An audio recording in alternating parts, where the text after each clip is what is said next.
Oi, já parou pra pensar como a gente usa a palavra dickensiano? Assim, pra falar de pobreza, condição social difícil ou até uns personagens meio exagerados? Sim, é verdade. Pois é, vem tudo dele, Charles Dickens, um escritor gigante lá da era vitoriana. Um nome enorme, né? Exato. E hoje a gente vai fazer uma exploração da vida, da obra e do legado que ele deixou, que dura até hoje. Um legado e tanto. A nossa fonte são os trechos de um artigo da Wikipedia sobre ele. E a ideia é ir além do básico, sabe? Tentar conectar as vivências dele e, olha, algumas foram bem pesadas. Tipo, trabalhar numa fábrica de graxa com 12 anos. Nossa, muito cedo. Pois é, conectar isso com as histórias que ele criou e entender por que ele ainda é tão relevante. Bom, vamos mergulhar nisso. Acho ótimo. E é interessante essa figura do Dickens, né? Porque ele tem essa dualidade. De um lado, o cara que defendia os pobres, o crítico social afiado, Sim. mas, por outro lado, uma vida pessoal assim bem complicada, cheia de questões e, claro, gênio literário, né? A popularidade que ele teve em vida, nossa, era coisa de popstar de hoje em dia. Total. E essa infância dele realmente parece ter sido um ponto-chave, né? O pai, John Dickens, gastava demais, parece, Tinham problemas com dinheiro, né? e acabou preso por dívidas na Marshalsea, uma prisão famosa lá de Londres. E com o pai preso, o Charles, com só 12 anos, teve que largar a escola Que idade, né? 12 anos. e foi trabalhar nessa fábrica de graxa, a Warren's Blacking Warehouse. Imagina, 10 horas por dia colando rótulo em pote de graxa. 10 horas, criança, e ganhando uma miséria, né? 6 shillings por semana, algo assim. Exato, uma mixaria mesmo pra época. E ele descreveu o lugar, né? Como algo horrível, caindo aos pedaços, cheio de ratos. Deve ter sido degradante mesmo. E a sensação de abandono que ele sentiu, ele usou essa expressão jogado fora, como se tivessem descartado ele. Pesado.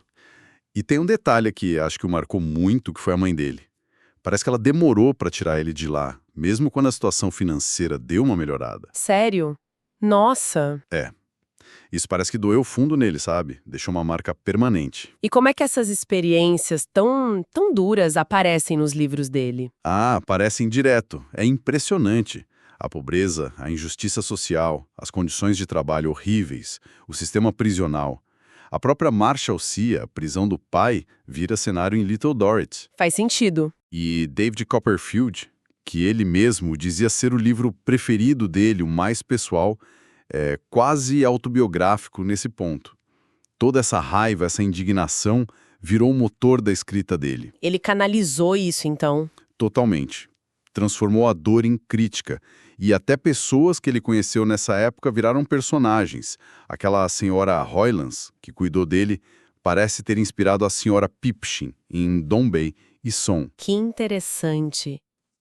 Depois dessa fase difícil, ele conseguiu voltar a estudar, mas por pouco tempo, né? Isso, foi um período curto.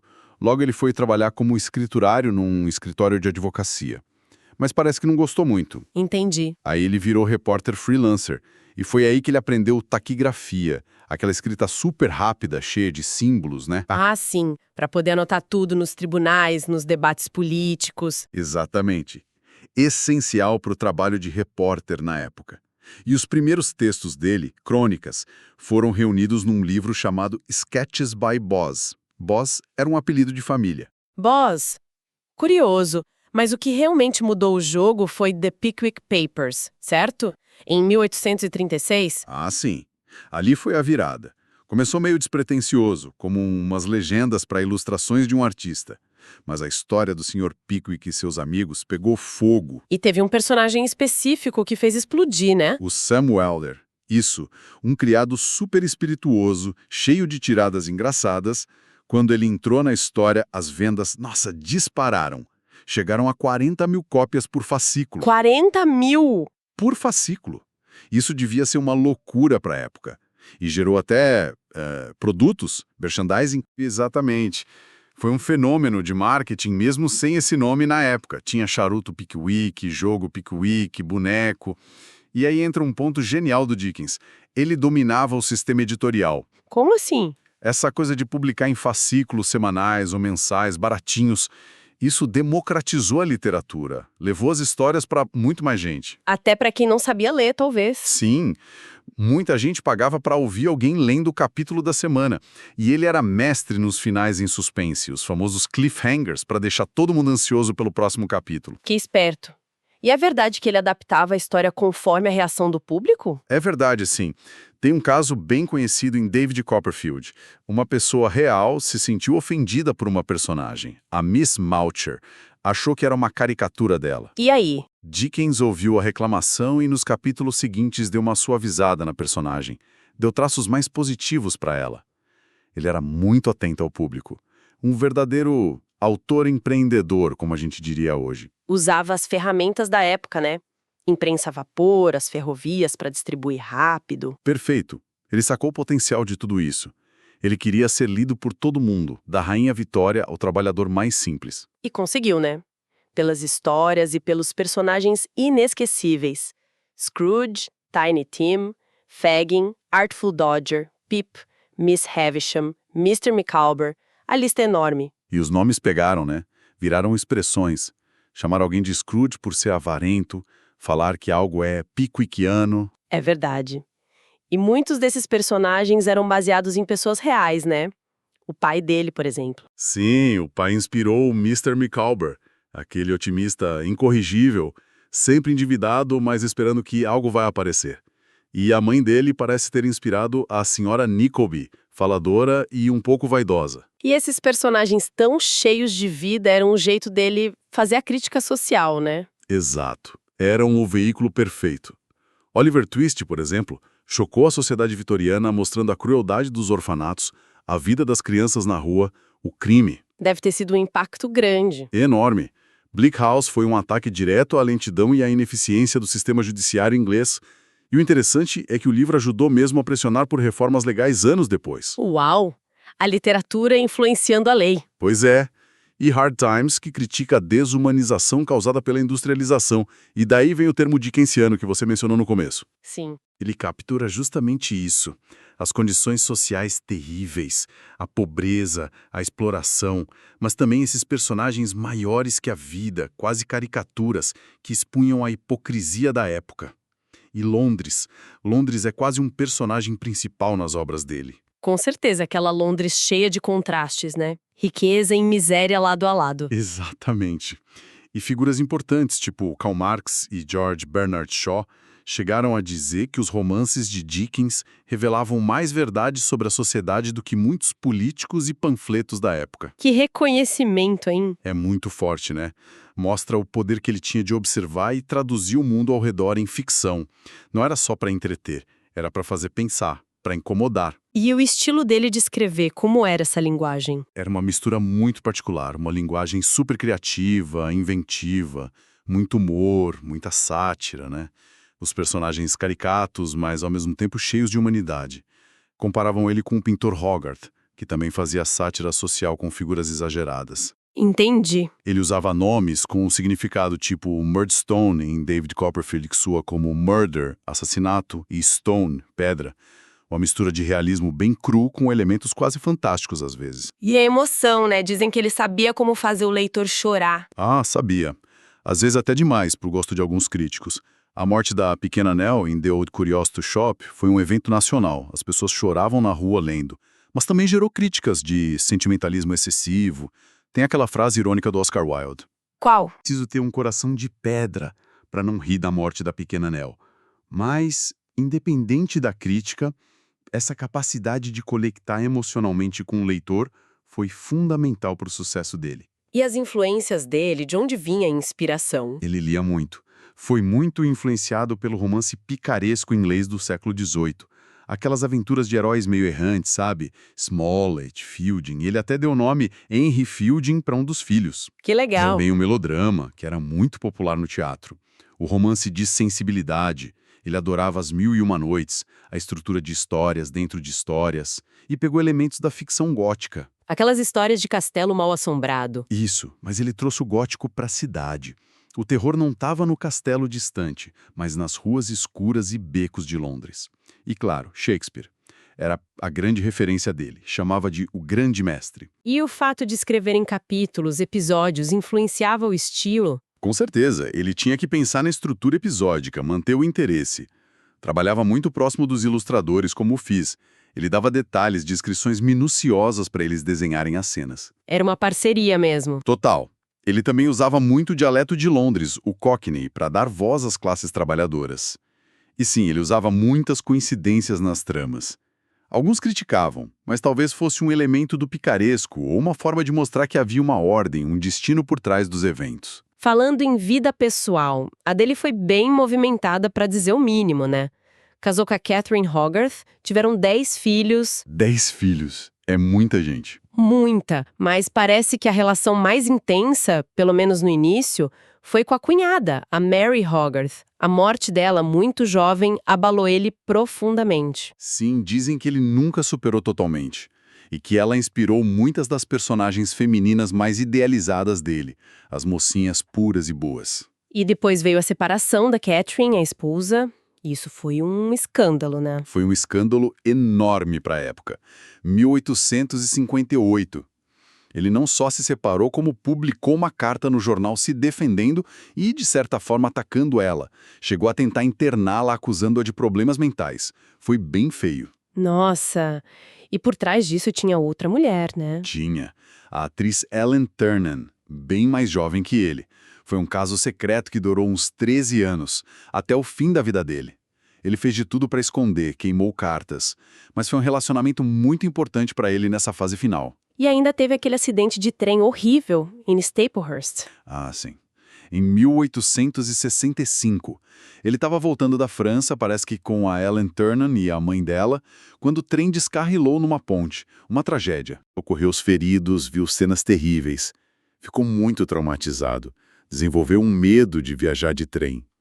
E essa experiência inspirou um conto bem sombrio dele, O Sinalizador. Que vida intensa. E no meio disso tudo, a fama só crescia. Era algo inacreditável. Ele era uma celebridade global. As turnês de leituras públicas que ele fazia, tanto na Grã-Bretanha quanto nos Estados Unidos, eram eventos gigantescos. Tipo o show de rock hoje? Exatamente essa comparação.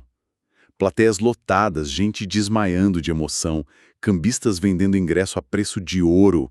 Ele lia trechos dos próprios livros, interpretando os personagens. Era uma performance. Devia ser incrível ver isso. Mas imagina o desgaste, né? Foi um desgaste tremendo. Essas turnês, especialmente a segunda nos Estados Unidos, cobraram um preço alto da saúde dele. Ele já vinha sofrendo pequenos derrames. Ele morreu trabalhando, né? Morreu em 1870, aos 58 anos. Estava escrevendo um novo romance, O Mistério de Edwin Drood, que ficou inacabado. Ele sofreu um derrame em casa.